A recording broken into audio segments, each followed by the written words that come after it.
enjoy your Zoa. No applause? You're all fired.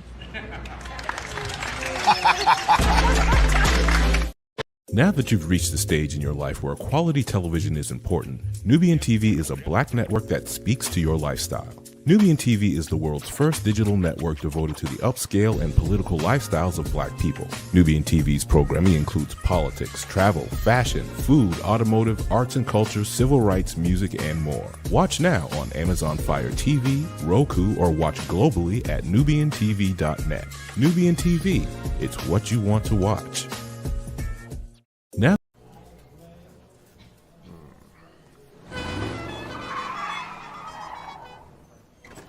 come with me if you want to live a more delicious life. Oh, maybe we should get in the van. In this world, we don't get to control much. The past, male pattern baldness. Leggies. Got one right now. The urge to puff that bubble wrap. But there is one thing we do get to choose every single day. What we eat. Welcome to the Sonic Department of Research and Deliciousment. We have everything you want, didn't know you wanted, and some things you didn't know were possible. Because we believe if you're not having fun, you're not living free. So come on, let's live a little. Hey, good morning, America.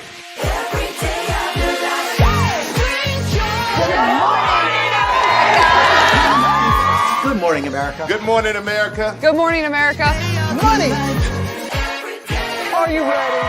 They are ready. Covering the biggest events in the country right now. There's a lot going on here this morning. It's always a good time. That's what the show's about. That's good. Really good. Very good. Coming in hot, Jimmy, coming in hot. It's far from elementary. Oh, good morning, America.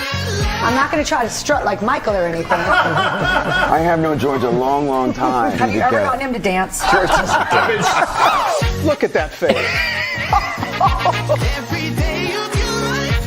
You don't just see it, you feel it. I'm in. I'm in. I'm in. I'm in too. I'll be there. I am here and so happy. I'm in. I'm in too. I'm in. That tells you something when Snoop Dogg's in. Michael, George, where? Ginger. Good evening. My name is Mark Woodbury. I'm the chairman and CEO of Universal Destinations and Experiences. Well, we're finally here. Tomorrow we begin a new chapter at Universal Orlando Resort as we open Epic Universe. We built this place for you. I want to thank you, our fans, for your love of our stories, characters, and immersive experiences that inspired this incredible place. Epic Universe represents over 8 years of meticulous planning, immense creativity, and innovation, combined with unmatched craftsmanship and operational excellence on the part of thousands of people who have brought to life the stories and characters that live beyond each of Epic's portals. But it represents so much more. Your love of Universal and the deep connections we've shared together here in Orlando over the past 30 years inspired us to dream bigger and to push the boundaries to create something extraordinary for you and for generations of fans and families to come. And tomorrow, as we open Epic Universe, I can't wait for you to experience this place for yourself. Now it's your turn to step inside, to lose yourself, and to share this place with the ones you love most. As we open this park, we hope your world becomes a little more epic. Tomorrow, Epic Universe becomes yours.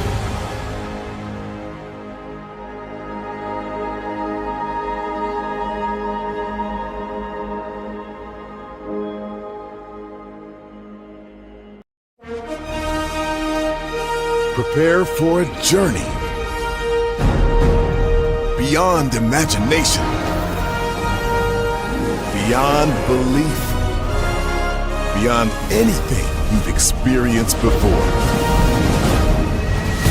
Universal Epic Universe, a new theme park where you'll step through extraordinary portals to 5 immersive worlds.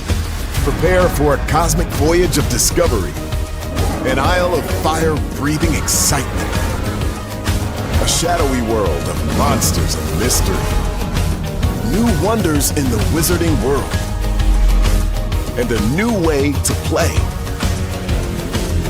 Plus the splendor of a magnificent resort hotel overlooking the park. It's all new excitement at Universal Orlando Resort. A week's worth of vacation thrills with 4 amazing theme parks, a variety of spectacular themed hotels, and incredible dining and entertainment. It's all at Universal Orlando Resort, where you'll find new adventures every day. Explore the astonishing worlds of Universal Epic Universe at Universal Orlando Resort.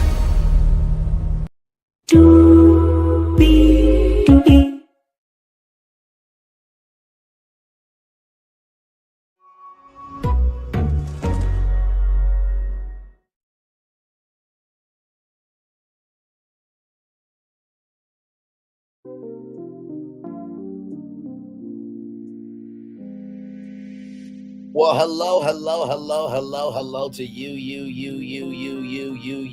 and you. Welcome into Braylon's virtual tour live. Glad to have all you here. By the way, thank you, Mark Woodbury, for stopping by the channel here to tell my audience that, and what a magnificent day it was this morning, opening up Universal's Epic Universe. Tomorrow morning, I have an article from Power Report that has the inside 411 that you need to know about that grand opening. But right from this space right here, right now, it's the 9th day of the Diddy trial. Kid Cudi took the stand. So with that being said, higher is waiting, lower is available. But either way, we are live on tour. Let me take down this iconic intro here.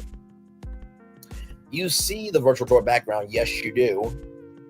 And you hear that virtual tour music. Yes, you do. And then there is me. Hey, everybody. Welcome in. Glad to have all of you here in the building with me. Let's get to the getting and doing what we do, because believe me, it was a lot to talk about upon today. From NBCNews.com, Shonda Combs trial. Kid Cudi testifies his Porsche was torched with Molotov cocktail after relationship with Cassie Ventura. Combs faces 5 counts in total, including 2 of sex trafficking, and has denied all the allegations. By NBC News, rapper Scott McCuzzy, also known professionally as Kid Cudi, testified about his relationship with Cassie Ventura and the abusive nature of her relationship with Sean Combs Thursday. He testified his car was torched with a Molotov cocktail after his relationship with Ventura ended, and he suspected Combs was involved. Earlier in the day, Combs' former assistant George Kaplan returned to the witness stand, describing the demanding job of being Combs' bag man, cleaning up liquor bottles and baby oil from hotel rooms. So here we go here. Witnesses next week include another former assistant of Combs. Witnesses next week include another former assistant of Combs, members of LAPD and Los Angeles Fire Department. So the Los Angeles Police Department and Los Angeles Fire Department. Now you're probably wondering, wait a minute, Bray, what's going on here? Well, if you all remember, there wasn't just a raid in Miami. There was also a raid in Los Angeles, California. So, yes, indeed, court will resume on Tuesday, giving jurors an extended holiday weekend for another round of witnesses for the prosecutor. Maureen Comey told the judge that Capricorn Clark, Combs' former assistant, will take the stand, as well as unnamed members of the Los Angeles Police Department and Los Angeles Fire Department. The weekend comes early for jurors. Homeland Security International Special Agent Joshua Croft, who specializes in computer forensics, left the witness stand and drew a close on testimony for the week. Court will not be in session tomorrow and Monday for the federal observance of Memorial Day. So tomorrow, y'all will not be getting a Diddy update. So we will be back on Tuesday with the 10th day of the Diddy trial. When Croft left the witness stand and it was said that there'll be no more testimony. Judge Aaron Surian jokingly asked jurors if they had any objections. After a bit of laughter in the courtroom, Surian told jurors to go for a bike ride or watch the Knicks playoff games this weekend. Photos show damage to Kid Cudi's convertible. Prosecutors admitted photos into evidence today that showed burn damage to Kid Cudi's car, which he said was caused by a Molotov cocktail in 2012 after Combs learned Cassie was dating Kid Cudi. So here is the roof of his vehicle there. Then there's the inside. Thank God it was only that bad, right? Because we saw what Molotov cocktail would do or could do when it came to the Tesla riots and the Tesla protests, which, by the way, that brother who threw the Molotov cocktail in that Tesla did what everybody else wanted to do in protest of Elon Musk. He didn't do nothing wrong. You got the right to screw over the country. We got the right to respond. And what? And what? And what? Like I said, y'all celebrate a white man, Luigi Macron, unaliving somebody in the middle of the day, and y'all did a GoFundMe to bail him out of jail? No. Stop that.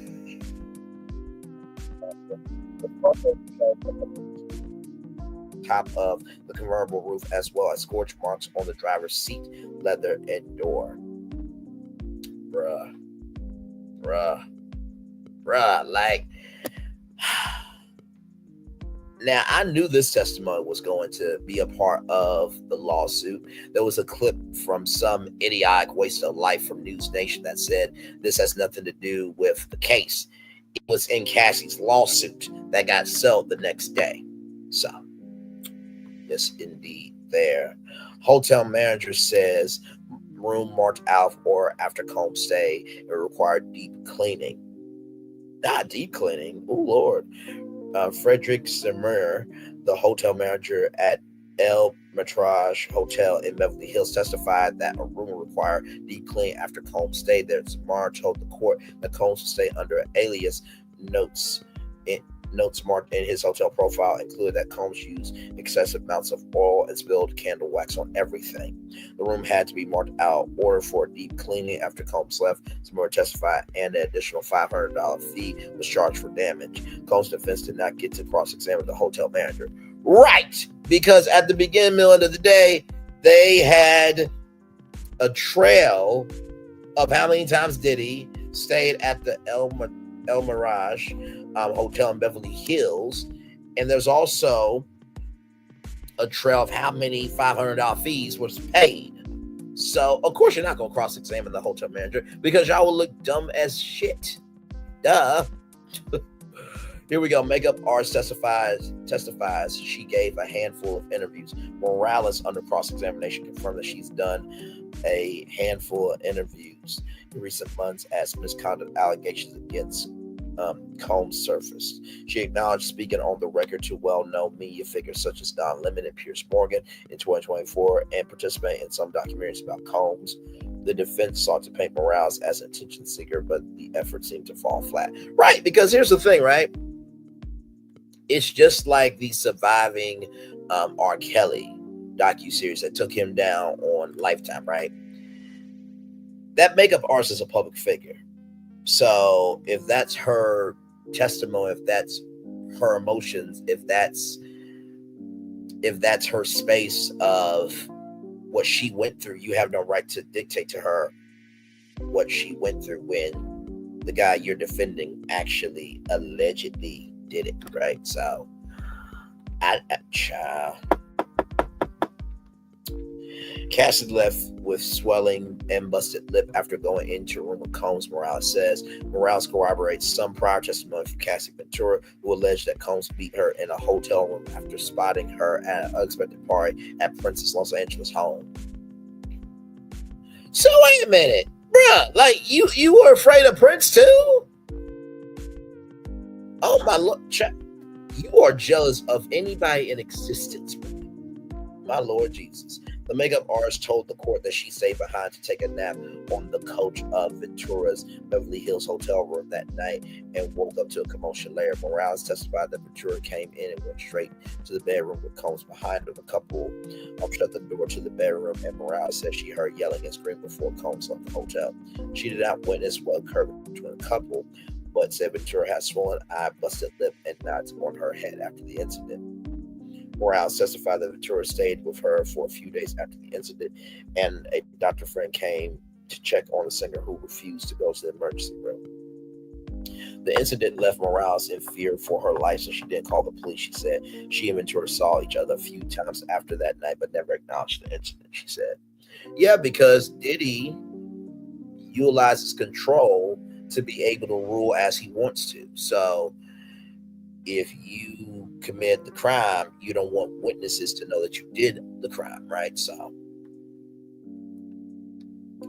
government calls out sexual stereotypes conveyed in topless pictures. Prosecutors accused the defense of prompting sexual stereotypes by handing over topless pictures of Cassie Ventura. Combs' team gave the government pictures that showed when the next witness, the makeup artist Morales, did work for the defendant. So several of those pictures were of a topless Ventura, which drew Comey's ire. We don't want the suggestion of sexual stereotypes as if she's dressed like this for photo shoots and the public is more likely she considered sexual activity, Comey told the judge. Absolutely. Because, like, the defense is losing their rabbit ass mind. Their dumb ass leader, Marcafellio, said one bottle of baby oil goes a long way. And y'all do this after y'all didn't want to cross-examine her mother because y'all would look really stupid at going against a mother and her child. But now you're trying to weaponize the industry that she was in to save his ass. Y'all are shit. That defense team is shit. I hope y'all get everything coming to y'all after this case is over. Every motherfucking ass thing, okay? Okay. Because that's a dumbass defense. A dumbass defense. Judge Surian also questioned whether any of the topless photos were relevant, and defense lawyer Anna Safara responded, it shows that she had full and blossoming career. My Lord Jesus, that was controlled under Diddy. Have you not heard the testimony? Miss Anna Safaro, my Lord Jesus. And this is the team that you got, Diddy? This is the smart crack whip of a team that you got? What? Okay, so if Beyonce, right, if Jill Scott, if Haley Bailey, if any other black woman did photo shoots, that means that they consented to sexual activity? What the fuck is wrong with you, Anna Estefar? I hope you don't have any daughters. God forbid if you do. Because if this is how you believe women move, that says a lot about your motherhood. If you are a mother child. Sumerian allowed the defense to use some of the images, but not the topless ones. Thank you, Judge Sumerian, for having class when the defense is trash. Moves like trash, rather. Makeup artist Maya Morales to take the witness stand. Maya Morales and makeup artist Cassie Ventura mentioned in her testimony is expected to take the witness stand when the court resumes after lunch. Last week, Ventura told the court, that Morales stayed behind to nap as she and her friends went to a last-minute party at Prince's home. But Ventura rushed out when she saw Combs, whom she said she did speak to before going to the party. According to Ventura, Combs tracked her down and beat her in another room while Morales was in the vicinity. Ventura told the court that she then stayed with Morales for a few days as her injuries healed. Government and judge livid over sexual questions. Away from the ears of the jurors, Judge Sumerian chastised the defense for asking Kid Cudi about any sex he might have had with Cassie Ventura. Assistant U.S. Attorney Maureen Coleman called defense lawyer Steele's line of questioning outrageous and said, "We're shocked that the defense spoke about sexual activity with this witness." The judge agreed. And said the line was clear and crossed. Mr. Steele, you knew the rule and you did anyway. Sumerian said it's going to happen again. No, Steele replied. There should have been a penalty for Steele. that would have hurt the defense and Diddy. No, you don't get to do that. If the line is there, you cross it. No, there's consequences for what the fuck you do. This team that Diddy got is shit, stupid, and out of their rabbit ass mind. And y'all have careers? These dumb fucks have careers, but yet content creators like me and other people can't get into a room for a meeting? Oh my Lord Jesus. My Lord, my Lord, my Lord. Kid Cudi's testimony concludes, and court goes so much. Kid Cudi's off the witness stand is not expected to return. So there's Kid Cudi there, and there is somebody from TMZ. Now, if you're wondering, Bray, why do they have a Fox jacket on? Because Fox owns TMZ, the TV rights to TMZ. Okay, so I just wanted to just say that. Okay. Judge Samir instructed everyone to go to lunch and return at 1 p.m. Eastern, giving everyone roughly 45 minutes to break. Kid Cudi testifies that he had to break away from Cassie as drama was getting out of hand. Kid Cudi said he and Cassie needed to stop seeing each other due to the blowback of events that seemed to unfold. The drama was too out of hand, and to give her some space, the witness said of them pumping the brakes on any possible relationship. And I'm just like, dude, you really do look back a lot. These court sketch are a shot to them. They give a very beautiful, detailed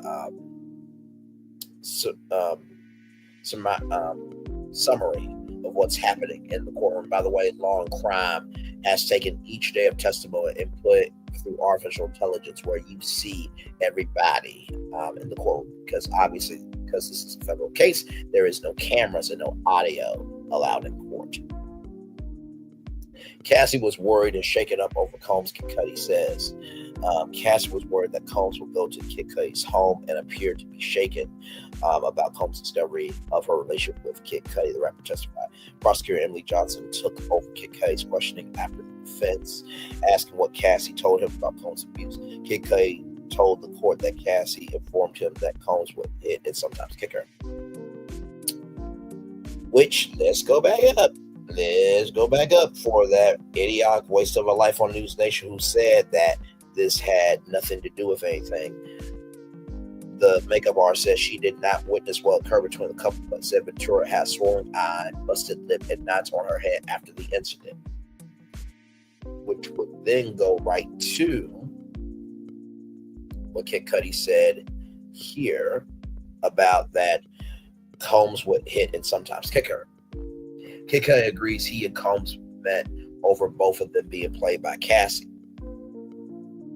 Interesting. Defense attorney Brian Steele asked Kid Cudi about the meeting he had with Combs, characterizing it as about a relationship where both men were played. Cudi agreed with Steele and responded true when Steele asked if the person who played both men was Cassie. Steele also asked Kid Cudi if Cassie was living two different lives, to which the rapper responded that she was. Really, Brian Steele? Really? Child, you might be related to Stormy Steele. Y'all steal people's spaces to be able to be free, with them standing in their truth and owning their truth and allowing them to move forward. So, child, I just can't do it. You're going to blame Kid Cudi, or you're going to utilize Kid Cudi to try to paint out Cassie as if she was a liar, she was a cheat, and nobody wants her anymore, to use Angela Bassett's words there. The intimate life of Cassie and Kid Cudi ruled to be out of bounds. U.S. District Judge Aaron Surin appeared to shut down defense efforts to get into the deeply private details of Ventura and Kid Cudi's relationship. When Combs attorney Brian Steele cross-examination asked if he and Ventura ever had consensual sexual relations, the government objected and both sides met. The judge for sidebar away from jurors. When that meeting broke up, Steele went on to another line of questions. Combs apologized for years after off-put meeting. Kid Cudi said Combs' calmness during their meeting after the car fire was off-putting. Kid Cudi told court at the end of the meeting, he said he shook hands with Combs and asked Combs what they were going to do about his car. Combs told Kid Cudi he didn't have any idea what he was talking about. The rapper testified.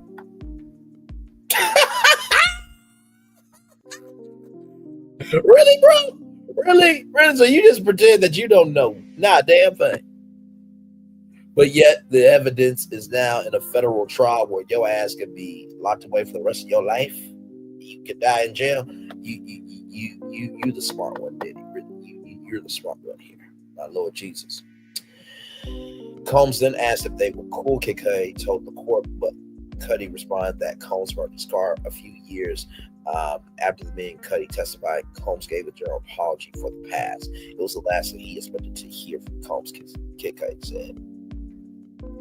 Witness compares Combs to a Marvel supervillain.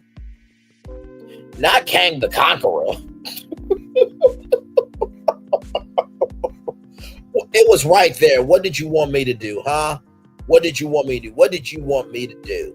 Jesus Christ. Kid Cudi recalled thinking Combs was like a comic book bad guy shortly after the witness car had been torched in an attack he blamed on the defendant. The pair agreed to see each other at a Los Angeles hotel meeting room, and Combs was already there by the time Kid Cudi arrived. The witness said Combs was calmly looking out the window with his hands behind his back, looking like a Marvel supervillain. Kid Cudi said, and Marvel's like, how did we get this? You know what would have been crazy if Kid Cudi said that he has the energy of Kang the Conqueror, the laughs that would have been elicited from the courtroom, because as you know, Kang the Conqueror was played by Jonathan Majors, who was also in a DV case. After the audio that came out, Jonathan Majors saying that I accosted you, he and Megan Good got married. So just bringing it into context, not shading, dragging, or trying to be Judge Your Executioner or Megan Good and, Jonathan Majors, but hey, it is public knowledge. Okay, moving on. Tense moment in court as defense objects to Kid Cudi connected Combs to car fire. Excuse me. What? Oh, my Lord Jesus. The defense is funny. Very, very, very funny. There was a hot moment in court when Kid Cudi was asked why he requested to meet with Combs after his car was set on fire. The rapper responded that he reached out because he knew Combs was involved in the fire. Combs' defense objected to Kid Cudi's speculation, and his answer was struck from the record.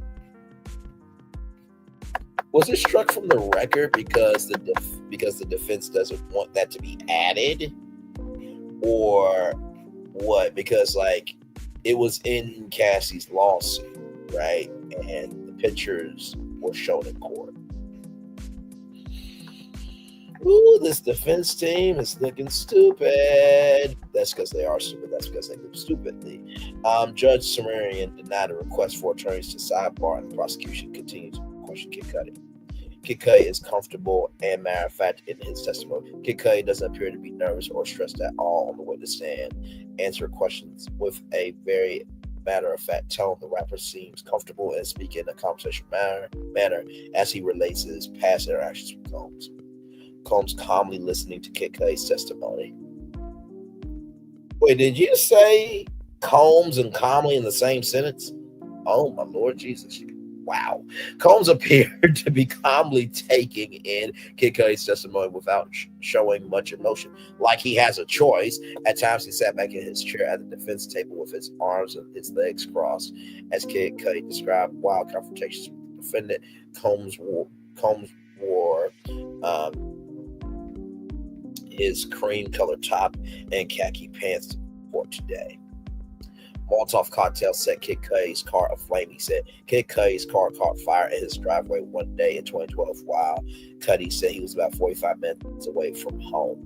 The rapper testified that his dog sitter called to tell him what was happening, and he rushed home. A friend sent him photos that showed the top of his Porsche opening where a Molotov cocktail was thrown in. Kid Cudi said prosecutors showed the photos of the car in court and had Kid Cudi describe them. Cassie testified that Combs threatened her, Kid Cudi, saying that Combs wanted to set fire to Kid Cudi's car in the man's driveway. She also told the court that Combs assured it that it would not be by his hands, and he would not be in the country when it happened.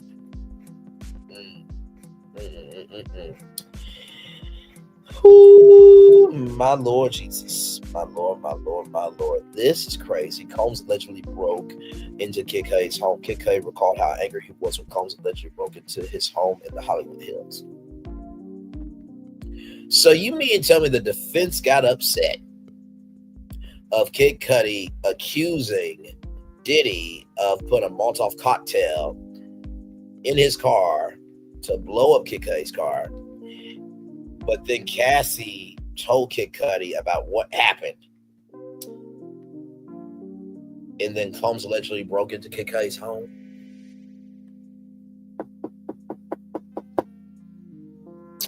Like I said, the defense is looking really, they is smart, they is kind, and they is importantly stupid.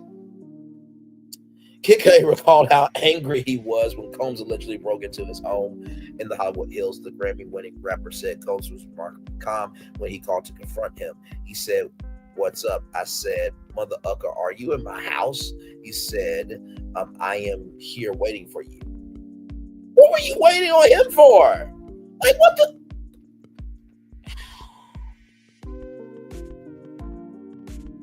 But yet Cassie is not a victim. I can't. Oh, my Lord Jesus. He told the court that he wanted to fight Combs, but reminded himself that he didn't know who Combs might have with him. That's facts. It's better to be still than to lose it, and then you lose yourself. Combs' employee told Kid Cudi that Combs was in his house.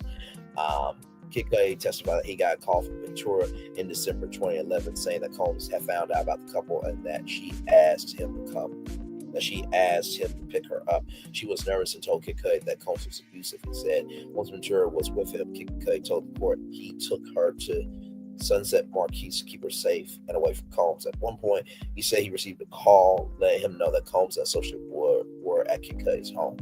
Cudi said the call was made by Combs' employee at the time, Capricorn Clark, and Ventura was with her on speakerphone. So Capricorn Clark, who's going to testify in this trial,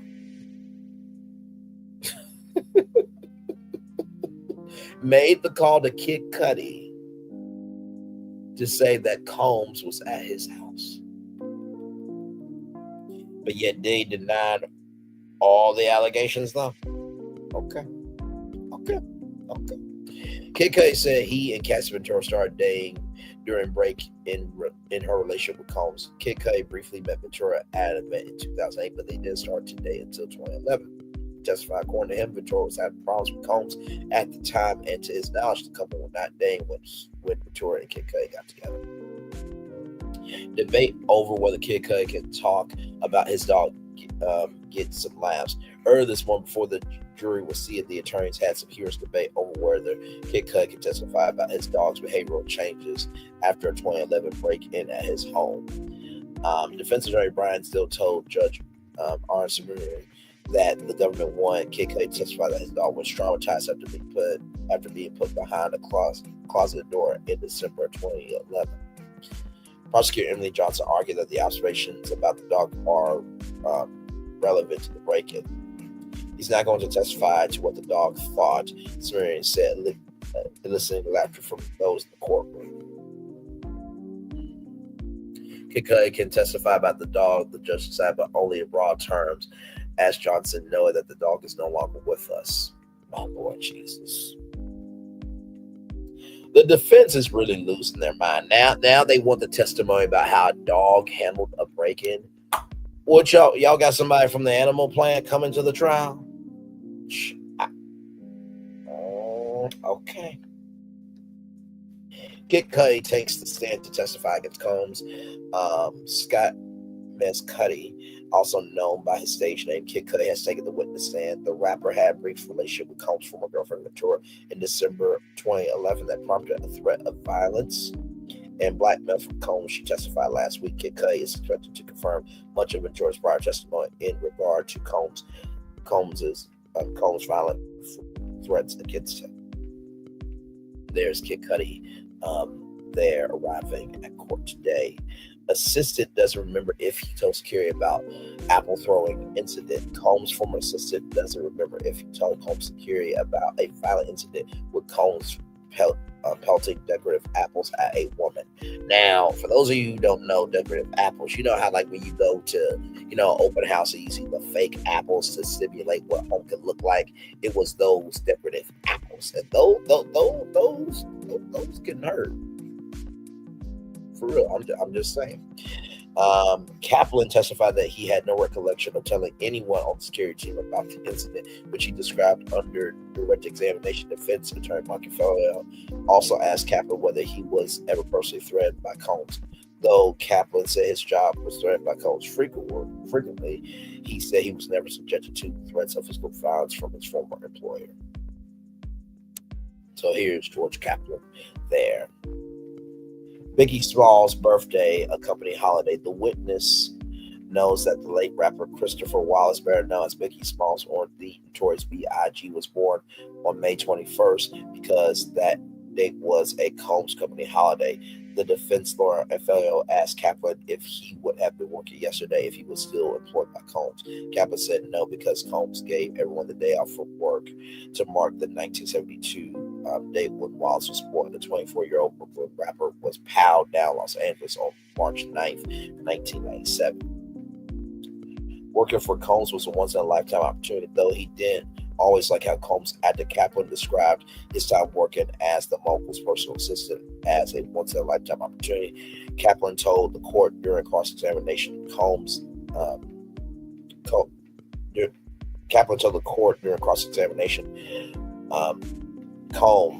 that let me make sure I'm reading this right. Kaplan told the court during cross-examination that Combs pushed him to depths that he didn't even know he was capable of. And that Kaplan's friends described it as his Harvard University. He described his work setting up Combs Mills, scheduled traveling, planning a company offsite as a part of his administrative duties.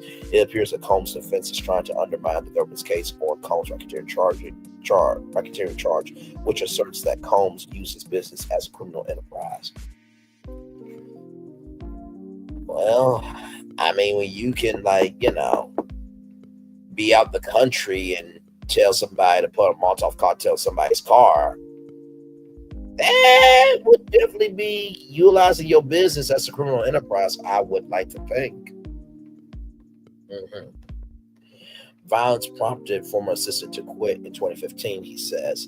George Kaplan left his job as Combs' assistant in December 2015 because he was not comfortable with the physical behavior he witnessed over the months in his role. He said it was a challenging decision, but that he knew it was the right thing to do. In addition to the plane incident, he said he witnessed and attending to Ventura's wounds at a different time.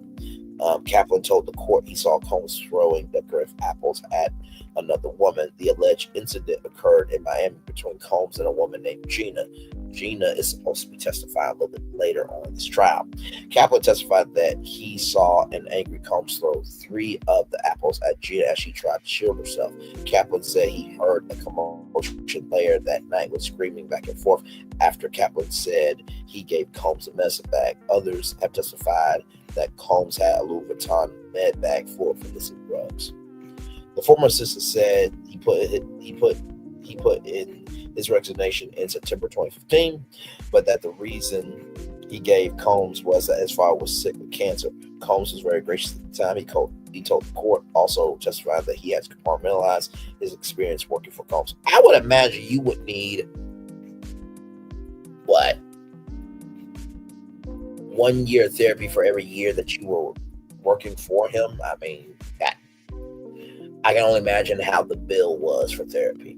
Ventura's bruised face needed immediate attention. The witness said he once had to rush out of Combs' home to buy health and beauty items to cover up nasty bruises on Ventura's face. Kaplan recalled the incident in Los Angeles in 2015 when he said he saw a visibly upset Ventura with bruising under her right eyebrow that prompted Combs to order him to get over-the-counter lotions and other remedies to mask discoloration. Kaplan told the jurors. The witness said he specifically remembered buying witch hazel. Isn't anybody seeing this? Former assistant says Ventura cried for help during incident with Combs on private plane. George Kaplan, Combs' former assistant, told the court today that he witnessed a physical altercation between Combs and Ventura in 2015 during a private plane ride to Las Vegas. Kaplan testified that he was seated at a table on the plane and that he heard glass shatter behind him. Then he saw Combs standing on Ventura with a whiskey glass, who was on her back with her legs out trying to create space.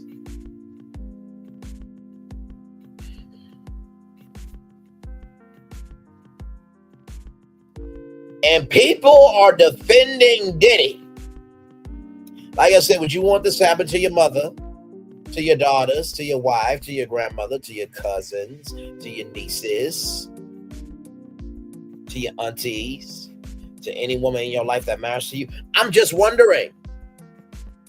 Just asking questions. Just asking questions. Just asking questions. If it doesn't apply, let it fly. But if you let apply, if it doesn't apply, let it fly. But if you let it fly, it must apply. Oh my Lord! He heard a scuffle as Ventura screamed. Isn't anybody seeing this? Before hearing more glass crashing, Kaplan testified. The former assistant said he was only 23 years old at the time he told the court, and security did not intervene. He said Combs came up to sit in the plane's cabin, but told Ventura to stay in the back where a bedroom was located behind a partition. Court is in session. Court is now in session, marking the 9th day of the Combs trial. George Kaplan returns to the stand. George Kaplan, a former personal assistant working for Combs, has returned to the witness stand to continue his testimony. Prosecutor Maureen Comey will be questioning him. Who is Kid Cudi? Grammy Award-winning rapper Kid Cudi is expected to testify today. The 41-year-old, whose real name is Scott Miss Cudi. I'm sorry, I'll keep saying Miss Cudi, but it's Miss Cudi. Is expected to testify about his romantic relationship with Cassie Ventura over a decade ago, including the allegation that Combs blew up his car. Cudi's testimony will be key for the prosecution as it tries to bolster its charges that Combs engaged in racketeering and sex trafficking. Cudi first gained attention in 2008 with the release of his mixtape, A Kid Named Cudi. He is known for his hits Pursuit of Happiness and Day and Night. Cassie Ventura testified last week that Combs kicked her after finding out that she was cheating on him with Cudi in 2011. Once again, y'all were on a break and you engage in the swinger lifestyle, which means y'all can swap out partners. I mean, you had free calls where Cassie hired escorts and that you were supposed to walk in on them and you entertained yourself while watching them. So, like, what the hell? Ventura's 2023 lawsuit alleges Combs told her at Paris Fashion Week in 2012 that he was going to blow up Cudi's car after learning about the affair. Around that time, the lawsuit alleges Cudi's car exploded in his driveway. Here's a recap of yesterday. A federal agent, a former executive assistant, and a clinical forensic psychologist testified at the trial yesterday. Garrett Gannon, a federal special agent who planned the search of Combs' Miami home last year, walked jurors through photos of items seized at the property. Among the items were cell phones stuffed in a designer boot, a designer bag filled with drugs, including ketamine and MDMA, dozens of bottles of lubricant, and a .45 caliber hand pal in a red suitcase. Dawn Hughes, a clinical and forensic psychologist, testified about the impact of abuse trauma. She told jurors that victims of domestic violence or DV often stay with their abusers, and sometimes they disclose what they have experienced. The prosecution called Hughes to attempt to refute the defense suggestion that Ventura and other women could have left Combs. George Kaplan, a former assistant to Combs, who was granted immunity to testify, but didn't cover him under perjury. Just wanted to add that to the time. I told jurors that the music mogul threatened his job monthly. He told jurors how he bought supplies for Combs' hotel room, including candles, baby oil, and lubricant. Kid Cudi taking center stage today. This was at 6:30 a.m. Eastern Standard Time. The Grammy-winning rapper Kid Cudi will be the biggest name yet to take the witness stand in Combs' trial. The 41-year-old's name has been mentioned several times in testimony as Cudi's ties to Combs' former girlfriend Cassie Ventura allegedly sent the defendant into violent tantrums. Kid Cudi, whose real name is Scott Miss Cudi, is set to testify once Kaplan is finished. After Cudi finishes his testimony, makeup artist Maya Morales, former Combs Enterprises CFO Tony Abrams, and John Croft are the next on the witness list to take the stand. Former assistant back on the stand this morning. The 9th day of testimony in Sean Combs' federal trial is set to begin this morning. George Kaplan, the rapper's one-time assistant, will continue to be questioned. Kaplan on Wednesday delivered an insider's view of Combs' frantic celebrity life. According to Kaplan, Combs was a difficult boss who made exacting demands and regularly threatened to fire him. So that is day 9 of the Diddy trial. Of course, Friday will not be court will not be in session, and Monday court will not be in session. So Tuesday we'll be doing day 10 coverage of the Diddy trial, so everybody can have a good Memorial Day weekend. We are going to take a little commercial break. When we come back, I have a video, some articles, and then we'll wrap up here with day 9 of the Diddy trial. Kid Cudi, we are live on tour. Like, comment, share, subscribe. We'll be back right after this. Beyond this gate, find gardens green and epic worlds to fill your dreams.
Sorry, folks, there's a breaking development. There's something down on the field. I see that too. What is that? Looks like a koala or a dog or a... They're all out there right now. They're trying to catch it. They're having a real hard time. They've got trash cans. This guy's got no chance. I think they got it. Nope. Now he's gone and driving a cart. Uh-oh, watch out for the goal. Oh.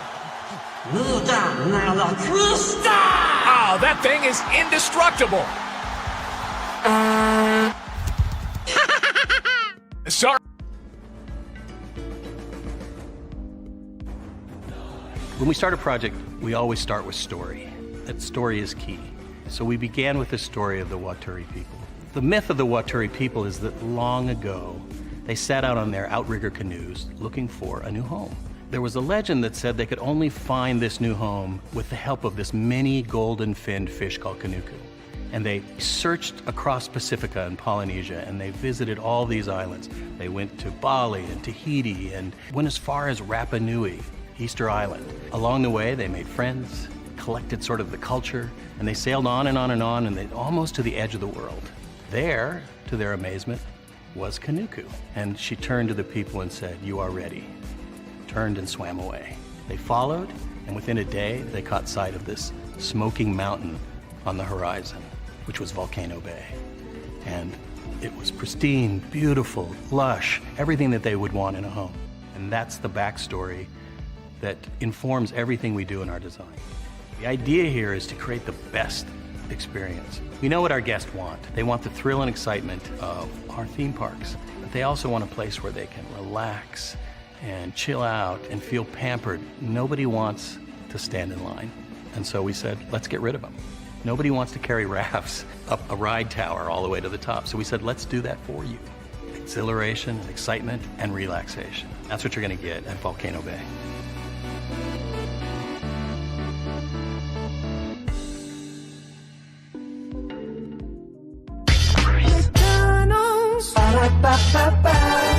I'm loving it. Y'all right back. Welcome back in Braylon's virtual tour live. Glad to have y'all here. Now, of course, as you all know, I always bring in a video so that way you guys can get some dynamic energy of just the magnitude of what's happening within this trial. So here we go from ABC News.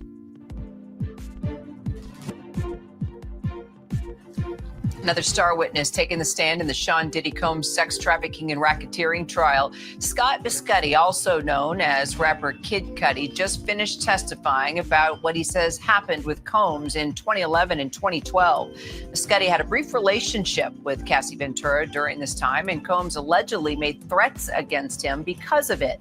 Cudi testifying that he believes Combs actually broke into his house and testified that a few months later, a Molotov cocktail was placed on his Porsche, damaging his car. He told the jury he reached out to Combs after his car caught fire and described him with his hands behind his back like a Marvel supervillain. Combs has pleaded not guilty to all charges, and his defense team says any sexual encounters were all consensual. Legal contributor Eric Faddis joins me now for more. So, Eric, what do you think? How does Ms. Scuddy's testimony impact Combs' arson charges and the racketeering conspiracy counts that he faces, you think?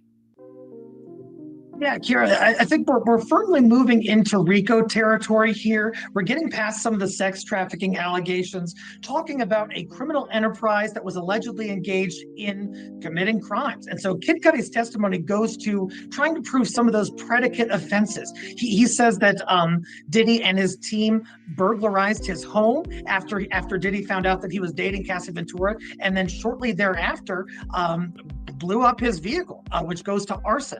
And so that was really the thrust of the testimony. That was the prosecution's purpose for putting him on. There were some points scored by defense as well. It was some colorful testimony. So there was also a moment where the defense team was worried about Ms. Cudi talking about, was it trauma to his dog, what his dog faced when he believed Combs broke into his house, because there may be dog lovers on the jury and this could influence how they feel about their decision. What do you make of that? Desperate. Yeah, Kira, what they were talking about is a rule under the law that prevents any side from kind of inflaming the passions of the jury, from unduly prejudicing in an unfair way the defendant, but by bringing out testimony that isn't necessarily central to any of the charges, but could really, make somebody cringe and say, "Oh my God, that's terrible." And that's why defense wanted to keep out that information about the dog, because it's not really central to any of the charges or anything, and it really has the possibility of rubbing this jury the wrong way and causing them to kind of hate Diddy, and possibly using that as a potential basis to convict him. One more question, Eric. George Kaplan, the first person granted immunity in this case, wrapped up his testimony about working for Combs. What stood out to you from that testimony? Nothing. It was not overly compelling for one side or the other, and that's been a bit of a trend, I think. In my appraisal, some of the prosecution's case has been rather underwhelming. Looked really good on paper, and they talked a big game, but having him come in there, he talked about being involved in like setting up things and having bags with party favors and what have you. That really qualifies as a predicate offense under the RICO Act, and I imagine the jury was not overly moved one way or the other. All right, Eric Fanis, appreciate your time, Eric, and also watching the trial along with us. You can catch our daily show, too, called Burden of Proof, the case against Diddy, airing nightly at 5:30 Eastern right here on ABC News Live. Also, be sure to check out our podcast, Bad Rap, the case against Diddy. We've got daily updates there as well. Butterfly MX is... Don't know much for that. All right, y'all, here we go. Some of you may know, some of you may not know. But right here from People Magazine, people.com, judge says Diddy's trial should wrap up by July 4th. They said that the trial should last about 8. Hey, my thoughts. Good to see you, my friend. I hope all is well. Y'all, I am mentally recovering from Epic Universe. I was on for 5 hours last night live, and then this morning for an hour. So I broadcasted live for 6 hours about Universal's Epic Universe. So good to see you, my friend. Glad to have you here. So for those of you who don't know, they said that Diddy's trial should be lasting 8 to 10 weeks. But the judge wants to wrap up the trial by July 4th. So this is going to be a moment in time, right, of where were you when the Diddy verdict was reached and was given, right? And whatever the verdict is going to be the talk of every 4th of July barbecue, okay? Even if you don't believe in celebrating the 4th of July, damn it, you're going to have a 4th of July barbecue to watch the verdict, okay? This is going to be prime time television, okay? Hey, listen, barbecues are going to start. Wait, I'm trying to think, because court ends every day at 3 o'clock anyway. So you'll probably have to start the barbecue at what? Maybe at 1 o'clock, which, 1 o'clock isn't too bad to start barbecue. You gotta get up early and get the hot dogs and hamburgers and bratwurst, sweet baby barbecue sauce, the Kingsford charcoal, and everything in between. Get some Sprite and tea, which I had that today. Sprite, you did your good work on that one. But believe me, every 4th of July barbecue, and people who don't believe 4th of July will be having barbecue verdict watch parties. Believe me, you. And of course, y'all know I'm following this all the way to the end. So on July 4th, I will be here live giving you the verdict. And hopefully I'll have some food and we'll all watch it together because that is a Friday. So yes, indeed there. All right, let's get to the game and make it do what it do. As next witnesses are revealed, this comes from People Magazine, people.com. Sean Diddy Combs sex trafficking and racketeering trial wrapped up its second week on Thursday. Like I said, there will not be a day in court on Friday or Monday for Memorial Day weekend. So everybody will be back to covering this on Tuesday. Need to know, Sean Diddy Combs sat a few feet from Kid Cudi on Thursday as the rapper testified. Judge Arnster has given a date by which he says the trial must wrap up. Must wrap up. must wrap up, which is probably, again, the defense a little worried. I don't think the prosecution is worried at all. The trial of Sean Diddy Combs has concluded its second week after jurors heard from his former assistant, his former girlfriend, Cassandra Cassie Ventura's mother, a makeup artist, and perhaps notably rapper Kid Cudi.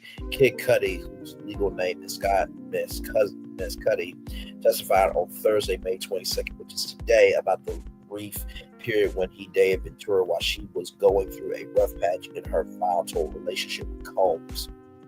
Other witnesses included a makeup artist who worked with Combs and Ventura, and Combs' former assistant, George Kaplan, who appeared for a second day after taking a stand for the first time on Wednesday. Those set to testify next week include Captain Clark, a woman who was once Diddy's assistant, who made the call to Kid Cudi about Diddy is at Kid Cudi's home.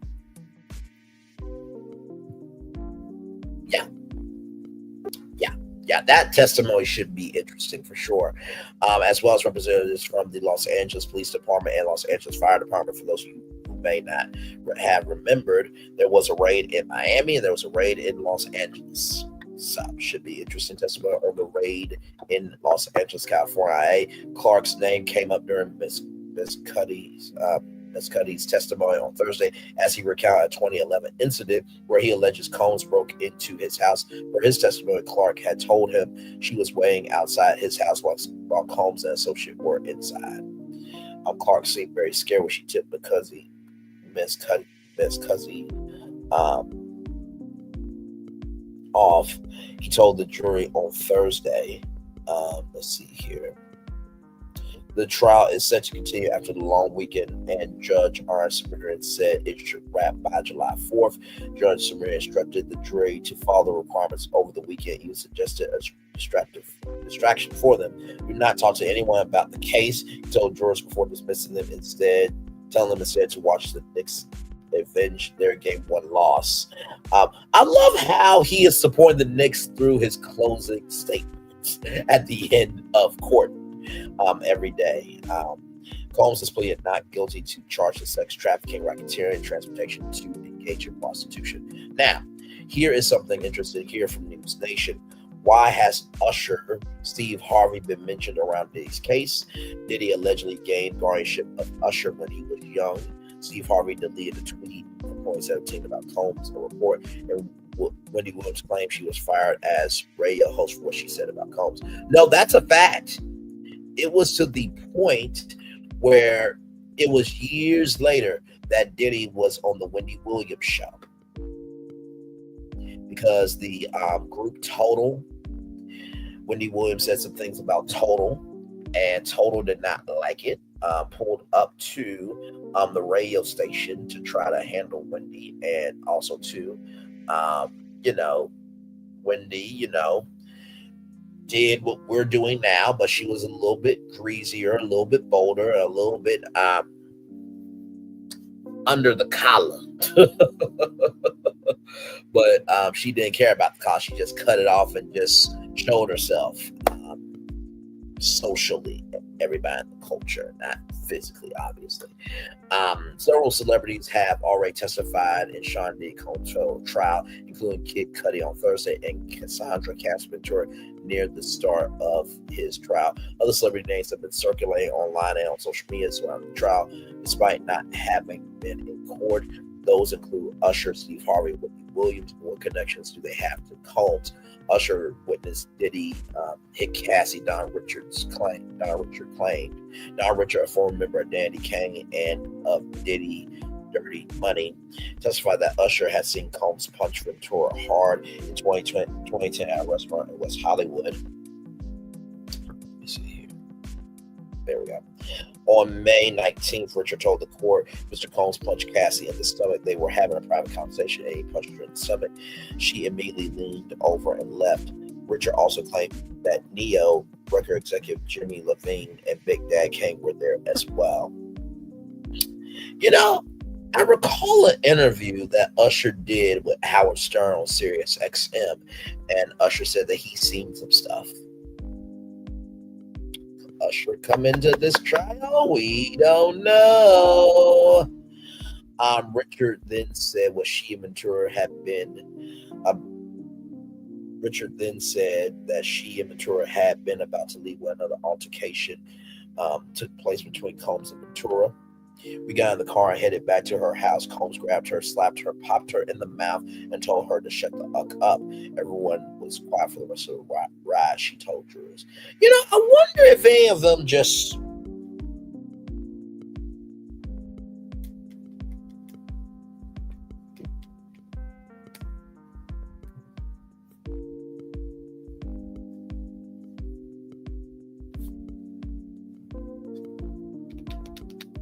email to self or Dropbox block. I'm just saying, you know. Maybe, did they go to a zip file maybe too? Who knows?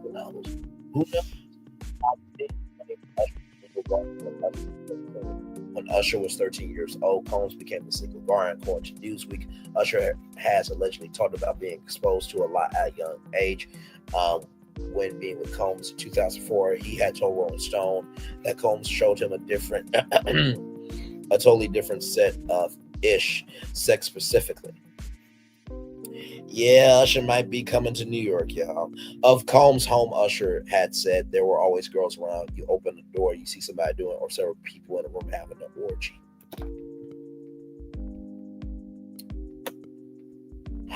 Child, Usher saw a freak off at 13 years old. Allegedly.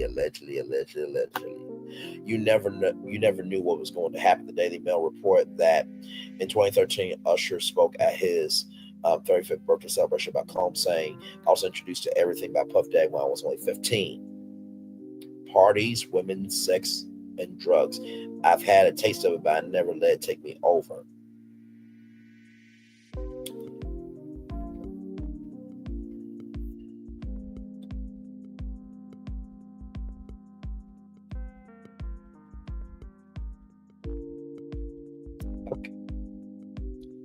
He also allegedly said that he would give anyone else the advice that Combs had given him. During a 2016 Howard Stern interview, which I told you guys about, Usher talked about Combs' parties, which were reportedly nicknamed Puffy Flavor Camp. He said there were very curious things taking place at Combs' parties, and he said he would have never sent his kids to one of the parties. Usher has not said anything publicly about Combs' current trial, but might have to. Steve Harvey deleted tweet about Diddy from 2017. According to Grazia, Steve Harvey, who is the host of Family Feud and Just Steve Harvey on ABC, deleted a 2017 tweet that had shown support for Combs. Harvey allegedly deleted the tweet after Combs had been arrested, with the original tweet saying, "My brother at Diddy is doing a world of good for these kids." It's not clear what this was referencing, but Braylon report it could have been the $1 million that Combs donated to Howard University in 2016. This donation created the Sean Combs Scholarship Fund, which helps students who couldn't pay tuition. There's Steve Harvey as Judge Steve Harvey on ABC. However, in 2024, Combs' honorary doctorate was revoked by the university and his $1 million donation was returned. University officials also terminated his pledge agreement. It had also been rumored, in 2019, that Combs dated Harvey's stepdaughter, Lori. Yes, and also, too, the son. So, yeah, the son and the father dated Lori Harvey. Brazil reported that the two, along with her father, were seen in Italy together. Rumors also linked Lori to Justin Combs' son and Diddy, which she denied both rumors years later. Allegedly, but we'll go along with that for now. Wendy Williams claimed she was fired for saying Diddy was gay. Since the start of Combs' trial, users on social media have started sharing old clips of Wendy Williams. In those clips, she made several claims against Combs, including that she was fired from a radio job because she said he was gay. Williams claimed that she was fired from Hot 97 in 1998 after she said she believed that Combs was gay. Williams then reportedly said she had a photo of Combs with another man. Now, it has been said throughout the years that Combs likes cream sticks in his Krispy Kreme box. Okay. That's what he likes to order for Krispy Kreme. Cream sticks. Okay. Moving on. All right. According to the Daily Mail, Gene Deal, Combs' former security guard, seemed to confirm what Williams said in 2022. Deal had told Vibe Diddy got one of the hottest DJs off Hot 97 because she wanted to put a picture up of him getting his pants pulled down. Williams went on to host the Wendy Williams show and continued sharing claims about Combs. In 2024, she told the Daily Mail, "You know how I feel about that. It's about time to see this video on TV of Cassie getting pummeled. It was just horrific."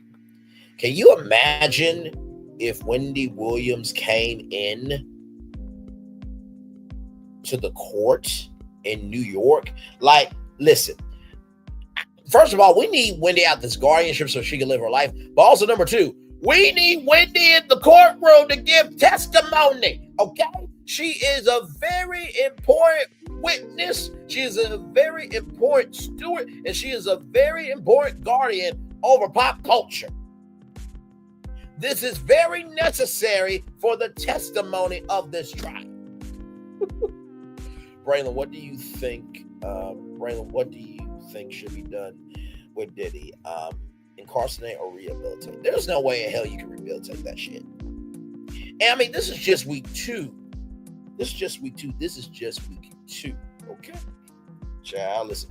Lori and Dee were sure dressed like a couple, and Daddy Steve and Mama Marjorie, where they're looking at all there in the thick of it, in my opinion. Well, like I said, I can only imagine what the Steve Harvey Morning Show has been like. Now, I haven't listened to the Steve Harvey Morning Show since the Shirley Strawberry letter of Shirley Strawberry and Ernesto, but I am sure that they haven't really talked about the Diddy trial too much because, sir. Yes, indeed. So with that being said, I'm going to turn on my camera now because we done a show for over an hour. Yes, we have. Oh, my Lord Jesus. My Lord. So like I said, the trial will resume on Tuesday, so no trial. So no trial day on Friday or Monday. So that way everybody can enjoy their Memorial Day weekend. Yes, indeed. Oh, my Lord Jesus. My Lord. Man.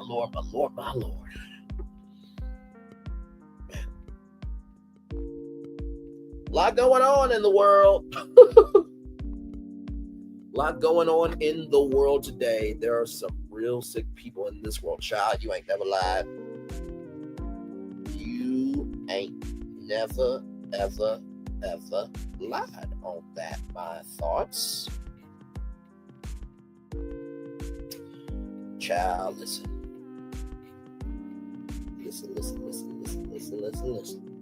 By the way, y'all know I normally don't go live on Thursdays, as you all know, but because this is the trial, we are covering it every single day.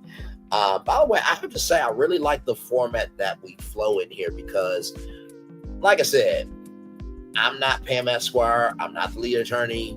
I'm not an attorney. Go to those people who do that on a regular basis.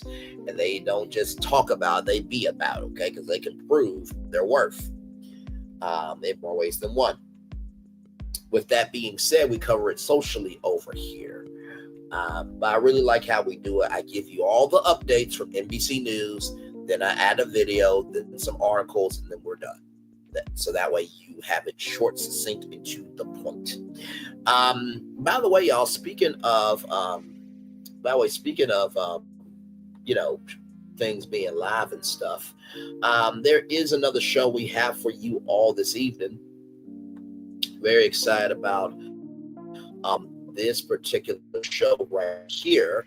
So on the morning edition of Wednesday's show, at the end of the show, we talked about, as our positive news story, the Uno Social Club, right? And I had a bit of a media brain blast. And so tonight I'm going to break this down live for you all about how this could be Mattel's new family entertainment center brand and franchise. So looking forward to that conversation happening at 8:30 p.m. Eastern, live right here on our channel.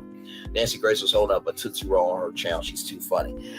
Yeah, because somebody said that he had a Tootsie Roll down below, child. So yeah. But yes, indeed. So we're just here chilling out just for a little bit. Like I said, if you guys got any questions within reason, drop it in the chat below. I can only answer what I know. Okay, everything that I found is what I know. I am sticking to the prompt. Okay, that's it. That is all.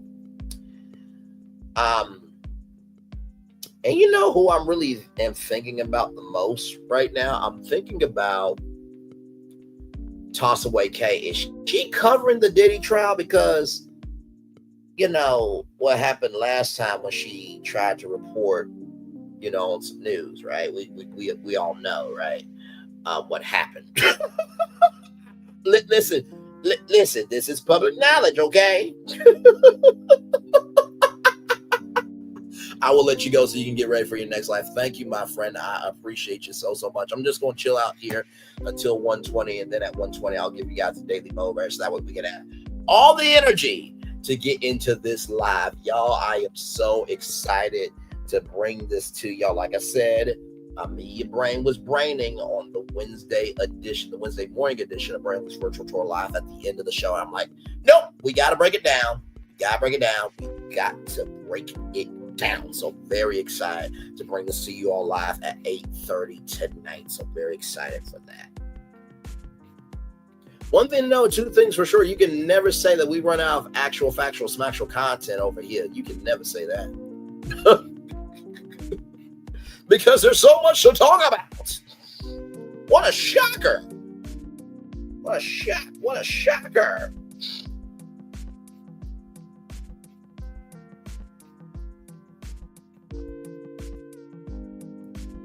Just saying. Anybody can try to pivot, but it takes somebody execute it. I'm just saying.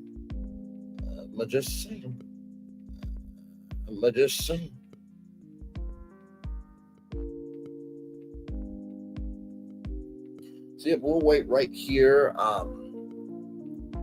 at when we get to 1:20. Actually, let's take a little commercial break, and when we come back, we'll do the daily mover and then head on out of here. Here we go.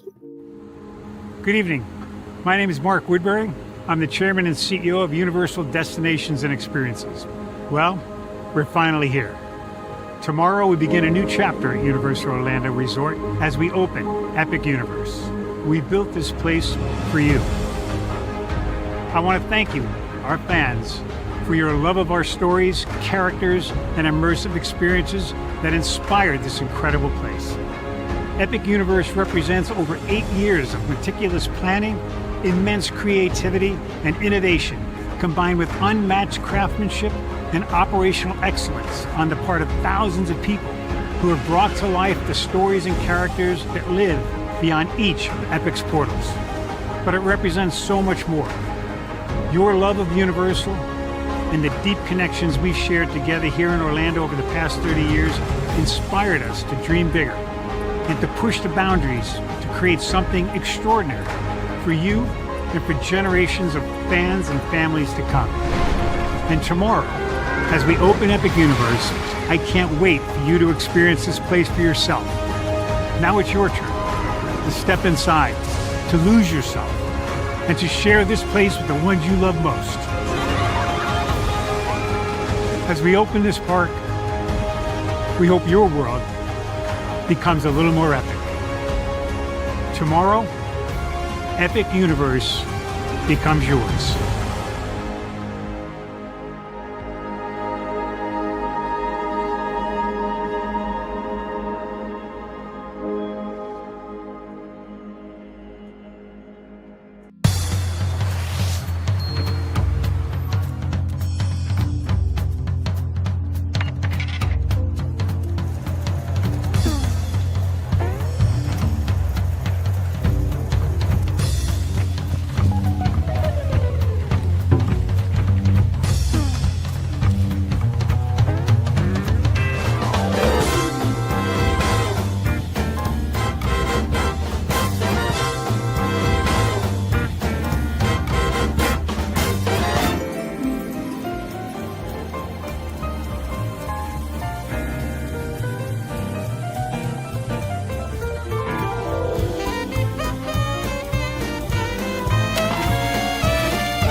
Power 923 Jams and the Arkansas Minority Health Commission encourages you to take the COVID-19 vaccine to help keep you and your loved ones safe. Involved in our community, the People Station, Power 923 Jams. KIPR Pine Bluff, Little Rock, KFOG, Little Rock, a Cumulus Media Station. And now, back to the jams. Hip-hop. Drake. Girls want girls where I'm from. Yeah, well, girls want girls where R&B. J. Howell. Just 'cause I love you and you love me. And now, bumping back-to-back continuous music with another fresh new jam. Heard here first on the People Station, Power 923 Jams.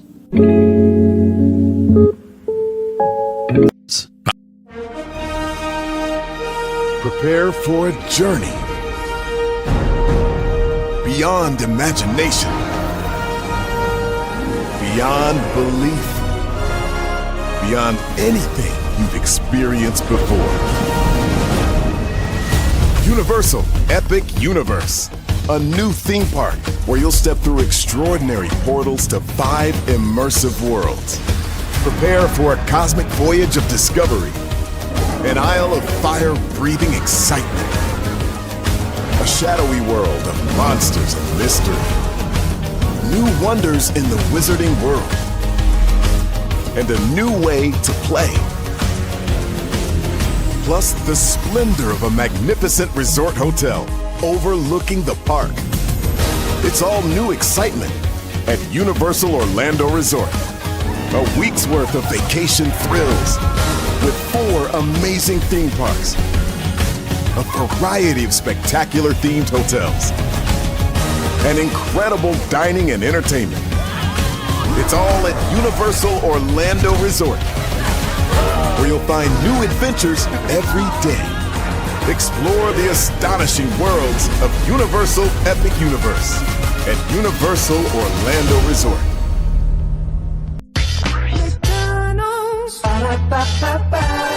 I'm loving it. All right, back. Welcome back into Braylon's Virtual Tour Live. Let me get the Daily Motivator up for you all, and then we'll head on out so that way I can rest. Because, oh, buddy boy, when I tell you the quiet part out loud of what Mattel is trying to plan, you're going to lose it. You're going to lose it. You're going to lose it. So, let's make it do what it do right here. What gets us into trouble is not what we don't know, is what we know for sure that just ain't so. Yogi Berra, very well said. There is time for Day Motivator for Thursday, May 22nd, 2025. Reciprocal respect. Be generous in giving respect where it's due. Be insistent and worthy of receiving respect in return. When you live with integrity and respect others, that obligation to expect it to be reciprocated. If it's not, then the most helpful action for everyone involved is for you to walk away. It does not benefit another person if you allow that person to act with disrespect toward you, and it certainly doesn't benefit you. Respect can only exist when it flows in both directions. Otherwise, you're left with intimidation and submission, and that's not a good situation. By making sure that your position is respected, you're empowered to offer your own respect. And by your genuine respect, by giving your genuine respect, you enable the other person to respect you. Because of its reciprocal nature, respect can be challenging and often uncomfortable to achieve, yet it's very much worth the work because it will serve as the basis for every other kind of achievement. Ralph Morrison.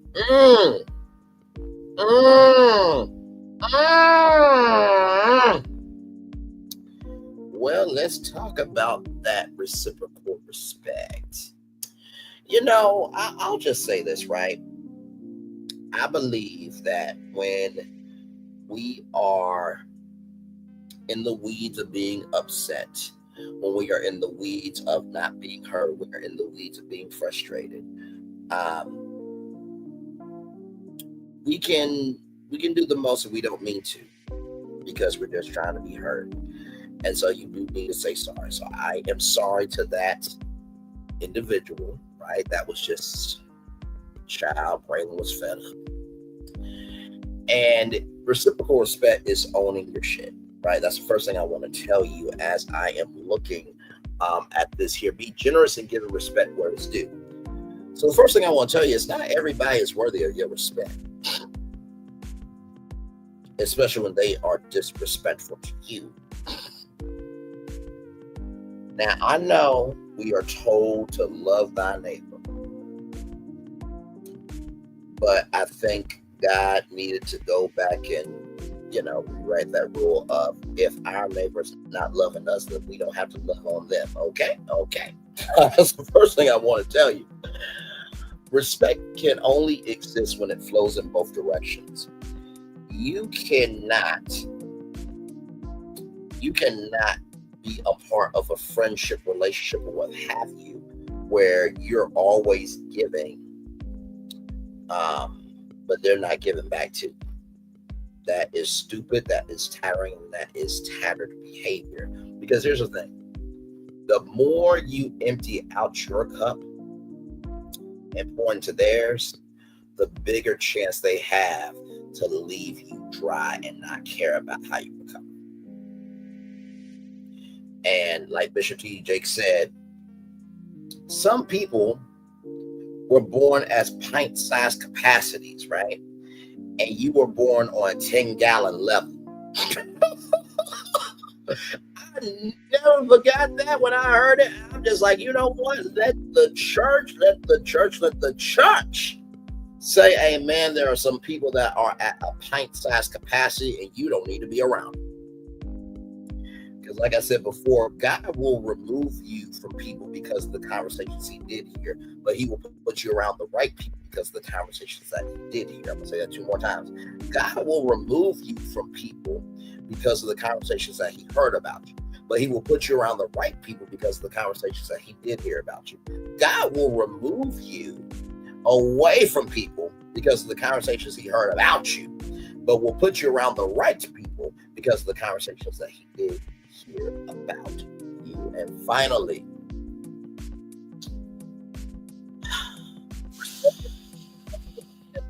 uncomfortable to achieve, yet is very much worth the work because it will serve as the basis for every other kind of achievement.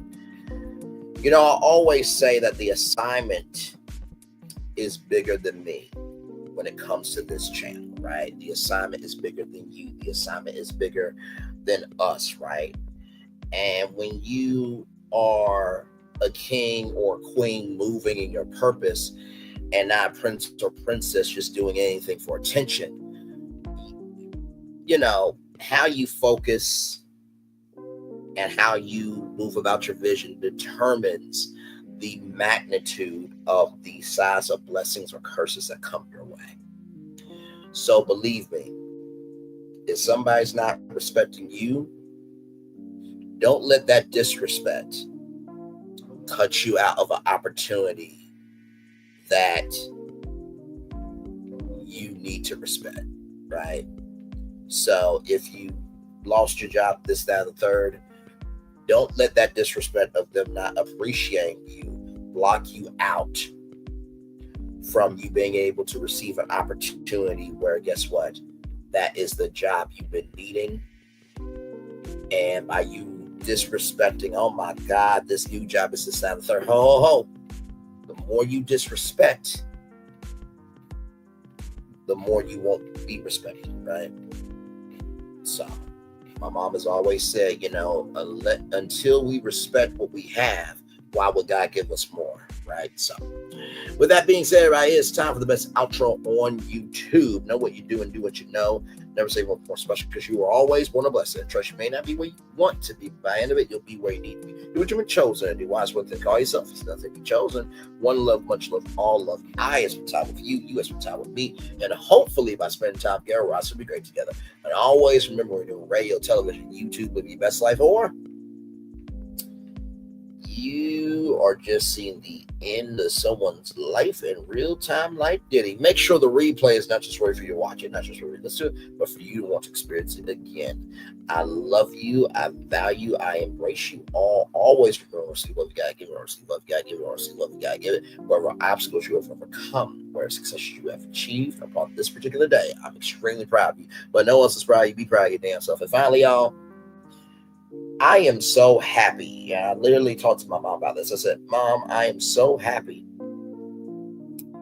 that I am able to pay it forward, because when it came to, Universal's Epic Universe and, when it comes to what we cover over here, I think about when I was a kid and, I didn't know who was speaking up for me. I didn't know if there was any adults in the room. And now having this full circle moment of when I wasn't able to go to Nickelodeon Studios, right? And all you could see was Nickelodeon Studios on TV. Now there are little kids who want to go to, Epic Universe, but they can't. And so my channel was able to provide that platform. And also, too, the stories of the untold that happened back then in the 90s. Well, it seems like they're coming about now. Real hard, strong, and fast, but bigger than that. I'm able to also help future generations to know that, hey, guess what? The world is crazy, but the world also has a lot of joy.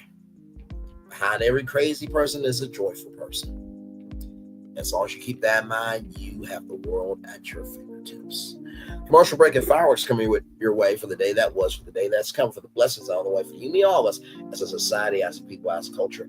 I feel the love, and I send it right back to you. Good night, everybody. I'll see you all in just a little bit at 8:30. If not, this is your final tour. Good evening to you. One love, much love, all love. I feel love. And send it right back to you. Good night, everybody. I thought I should tell you they've been talking about you. Yeah, they've been talking about you.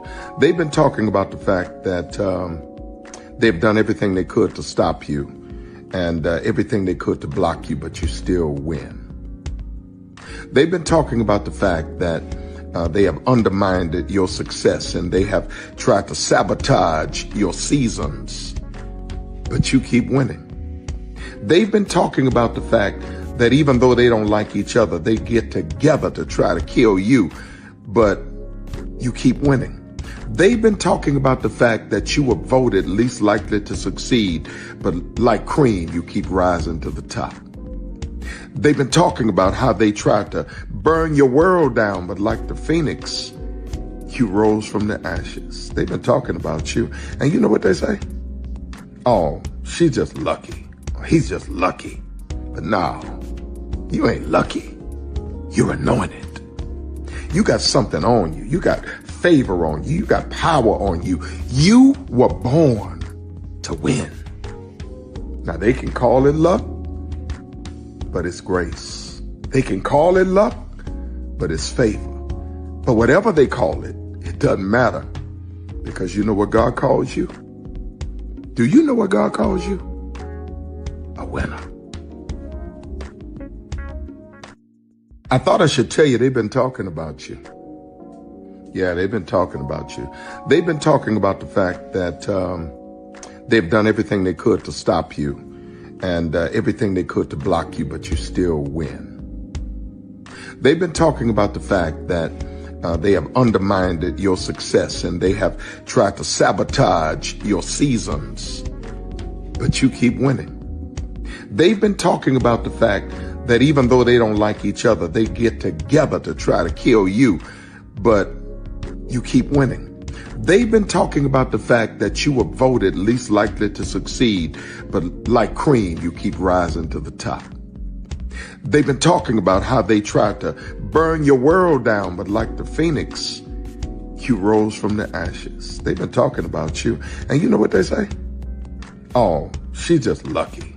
He's just lucky. But no, you ain't lucky. You're anointed.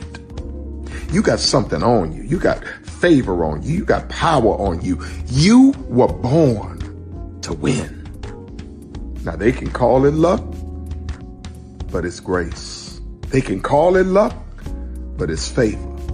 But whatever they call it, it doesn't matter, because you know what God calls you? Do you know what God calls you? A winner. Good evening. My name is Mark Woodbury. I'm the chairman and CEO of Universal Destinations and Experiences. Well, we're finally here. Tomorrow we begin a new chapter at Universal Orlando Resort as we open Epic Universe. We built this place for you. I want to thank you, our fans, for your love of our stories, characters, and immersive experiences that inspired this incredible place. Epic Universe represents over 8 years of meticulous planning, immense creativity, and innovation, combined with unmatched craftsmanship and operational excellence on the part of thousands of people who have brought to life the stories and characters that live beyond each of Epic's portals. But it represents so much more. Your love of Universal and the deep connections we've shared together here in Orlando over the past 30 years inspired us to dream bigger and to push the boundaries to create something extraordinary for you and for generations of fans and families to come. And tomorrow, as we open Epic Universe, I can't wait for you to experience this place for yourself. Now it's your turn to step inside, to lose yourself, and to share this place with the ones you love most. As we open this park, we hope your world becomes a little more epic. Tomorrow, Epic Universe becomes yours.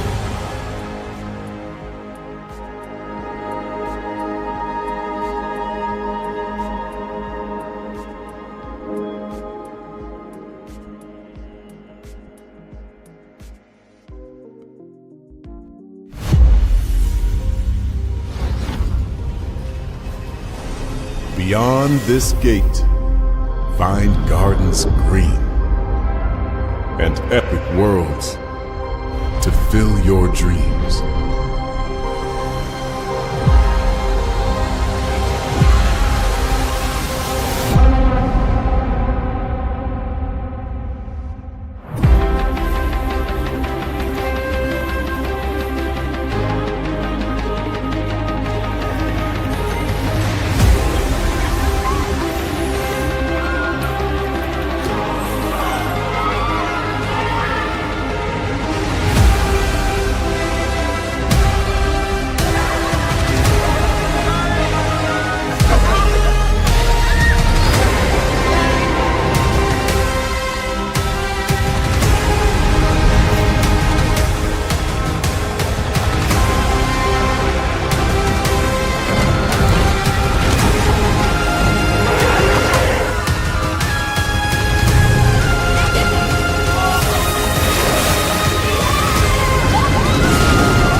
Prepare for a journey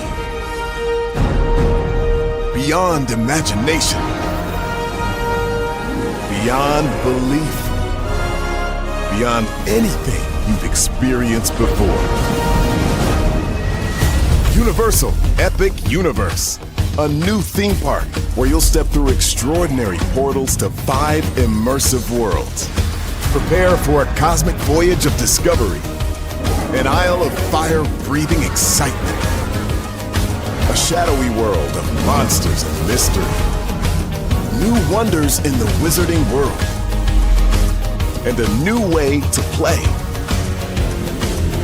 Plus the splendor of a magnificent resort hotel overlooking the park. It's all new excitement at Universal Orlando Resort. A week's worth of vacation thrills with 4 amazing theme parks, a variety of spectacular themed hotels, and incredible dining and entertainment. It's all at Universal Orlando Resort, where you'll find new adventures every day. Explore the astonishing worlds of Universal Epic Universe at Universal Orlando Resort.